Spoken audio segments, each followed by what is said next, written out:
Vamos lá, vou adicionar aqui, vou deixar a câmera, vou mudar um pouquinho a câmera, depois a gente, isso aqui, ó, acho que fica um pouco melhor para vocês enxergarem, né? Tá aí o gráfico do Bitcoin, eu vou explicar cada uma dessas linhas aí para vocês entenderem por que elas estão aí e para vocês também acompanharem aí.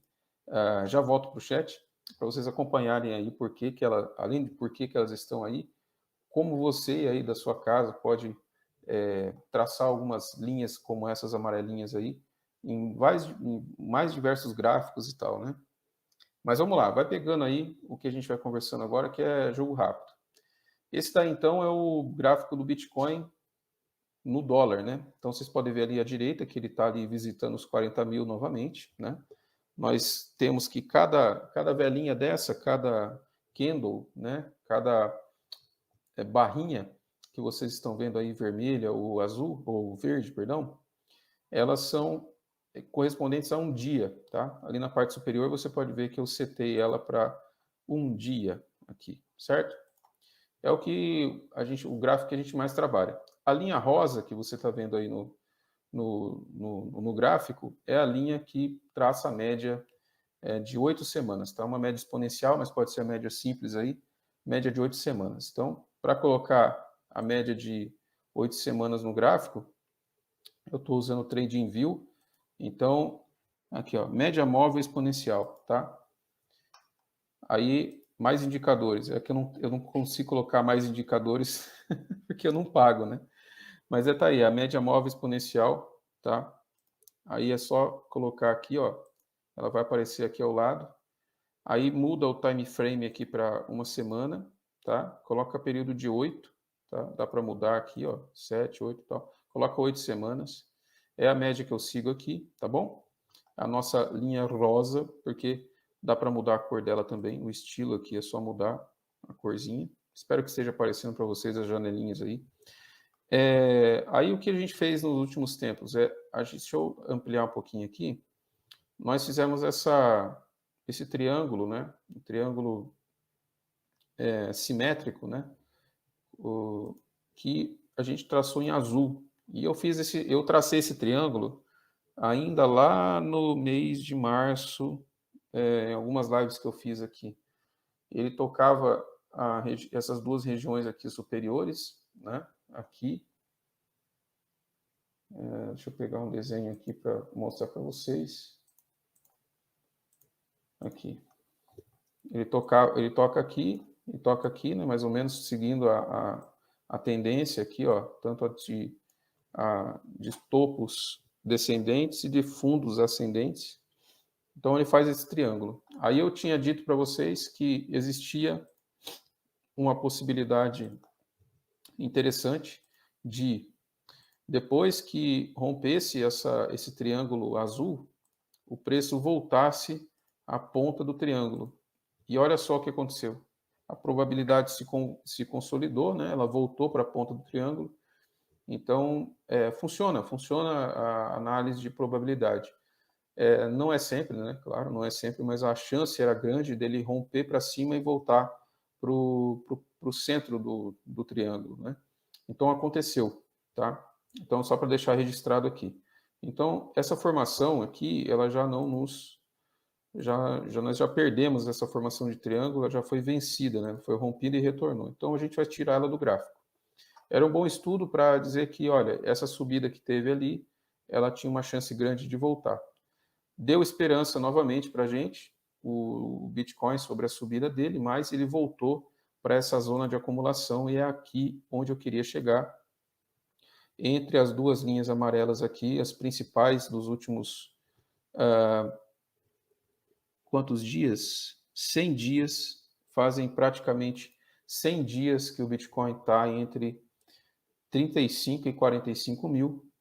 Tá? Então ele saiu um pouquinho dos 45, subiu um pouquinho, né? Acima dos 45 e voltou. Ele falhou miseravelmente na sua tentativa de alta, mais pelo cenário macro, né? Tá tendo muita treta para todo que é lado. Eu não preciso falar os motivos, né? Tanto a guerra quanto política americana, a China e assim vai. As commodities causando inflação, enfim, são tantos motivos, não dá nem para enumerar, e a gente não vai conseguir achar um fator principal, provavelmente, né? Isso é bastante discutível, mas no caso, nós temos aí um retorno para essa zona de 35 a 45, que eu sempre falei para vocês, que está se tornando uma zona de acumulação para o preço e que tem que servir de acumulação para a gente também, que acredita no Bitcoin, que entende os fundamentos dele.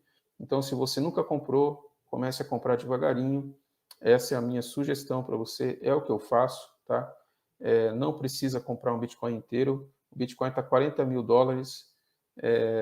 Não dá mais para comprar um Bitcoin inteiro para a maioria das pessoas do mundo. Então, nós temos que comprar as frações dele. Você consegue comprar valores bem pequenos mesmo. Você pode fazer o seu cadastro em exchanges aí, tudo. Você tem a Binance, que a gente usa aqui no projeto, por exemplo, se eu não me engano, com R$10 você já consegue comprar Bitcoin. Então, faça o seu esforço aí de acumular toda semana, cada 15 dias. Isso só para falar do Bitcoin, né? Vamos lá, mais 2 minutinhos aqui nesse gráfico, agora para vocês entenderem por que tem tanta linha amarela assim no gráfico, né? Então, entre essa linha aqui, essas duas linhas amarelas aqui, né, que está delimitando essa área, fica claro, né, que é uma zona de acumulação. Eu risquei os topos aqui e um valor redondo de 45.000, que nós gostamos, né? Nós somos macaquinhos e gostamos de coisas brilhantes e redondas, então os números redondos atraem o mercado também.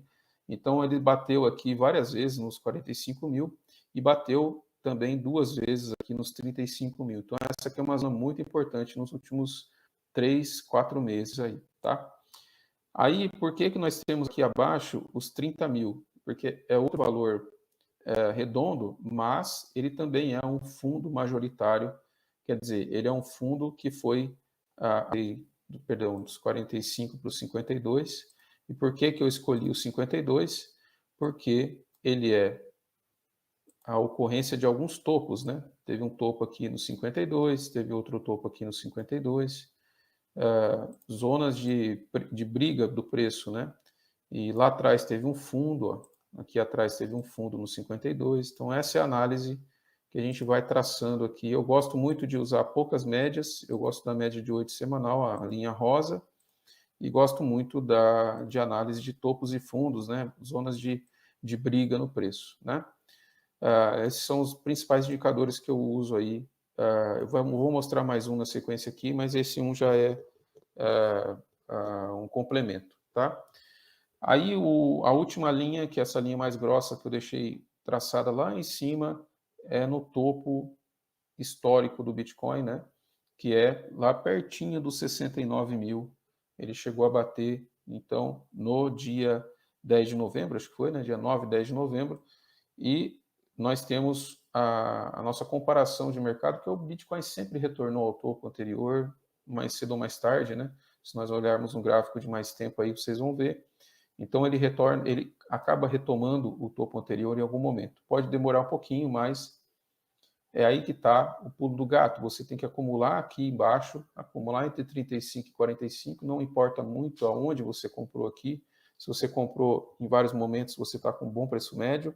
Se você comprou junto aqui com o projeto do canal, uma vez por mês, nós conseguimos, entre aspas, aí, acertar alguns fundos. Então, fica aí o registro que nós temos um bom preço médio nesse ano e nós temos então uma grande possibilidade de ver o preço retornar, por exemplo, de onde nós estamos hoje, dos 40.000 até os 70.000 quase, nós temos ali uma alta de 70%. Então, o dinheiro que nós compramos Bitcoin hoje, nós podemos dar como certo que cedo ou tarde nós vamos conseguir um rendimento de 70.000.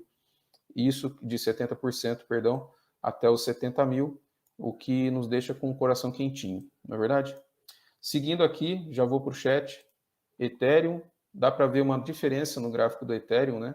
Aí vocês vão notar que ele tem uma característica de ter um pouquinho mais de movimento de alta que o Bitcoin.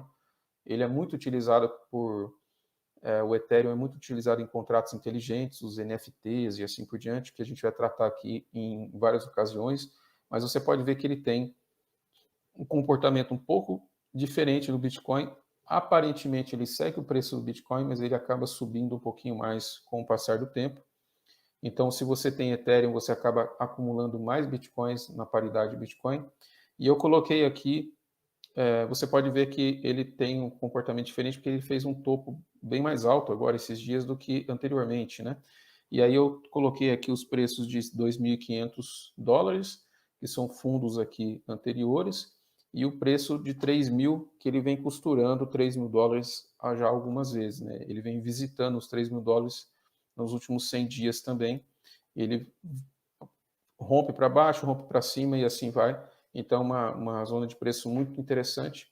Fiquem atentos ao Ethereum, porque vai ter uma mudança na rede do Ethereum esse ano, e eu quero fazer uma live só para falar disso, mas ela vai mudar muito o Ethereum, e a oferta dele vai cair 90%, vamos dizer assim, o fornecimento de novos Ethereums por rodada, né, por dia, vamos dizer assim, na rede vai diminuir 90%. Quando você tem uma diminuição na oferta, o preço tende a subir muito.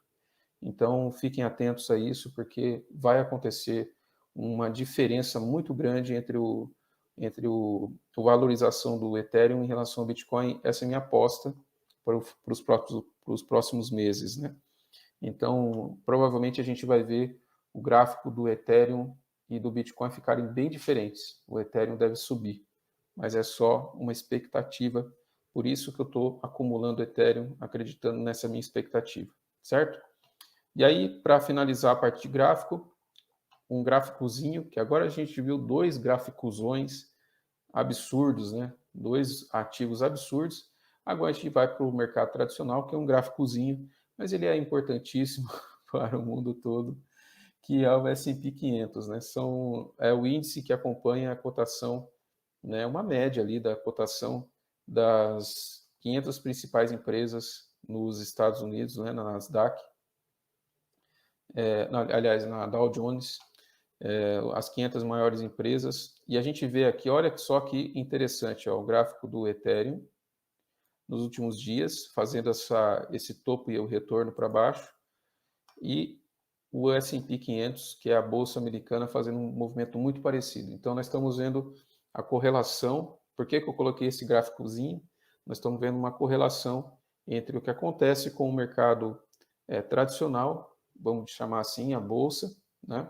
A principal bolsa do mundo, e as principais criptomoedas, né? Então, nós vemos esse topo e retorno no Ethereum, no S&P 500 e no Bitcoin. Então, essa correlação, ela mostra para a gente que tem muita gente do mercado tradicional operando as criptos. Então, isso já mostra a importância desse mercado cripto, que ele está se tornando correlacionado ao mercado tradicional, porque o dinheiro está vindo do mesmo lugar, tá? É muita gente grande operando também as criptomoedas. Por isso que a gente vê quando os mercados voláteis, e aí entra tudo, esses três gráficos a gente vai chamar de mercado volátil. Quando tem uma dor de barriga no mundo, a galera vai lá e tira o dinheiro do mercado volátil, procurando alguma segurança, por exemplo. É um pouco do que está acontecendo agora, e isso vai participar do S&P 500, vários papéis pelo mundo todo, e também das principais criptomoedas, tá? Algumas criptos, vocês vão ver que tem movimentos mais fortes de queda, ou não caem quando o mercado cai, ou elas sobem muito mais quando o mercado sobe. São essas disparidades, né? Essas assimetrias que a gente enxerga no mercado cripto com moedas menores e tudo mais. Agora, o Ethereum e o Bitcoin são ativos mais parrudos, né? Tem muito mais dinheiro dentro deles, então para eles variarem um dia 20%, é muito raro, já aconteceu até mais que isso, 30%, 40% no dia, mas hoje em dia está ficando cada vez mais difícil, mas isso ainda é comum em moedas pequenas, tá?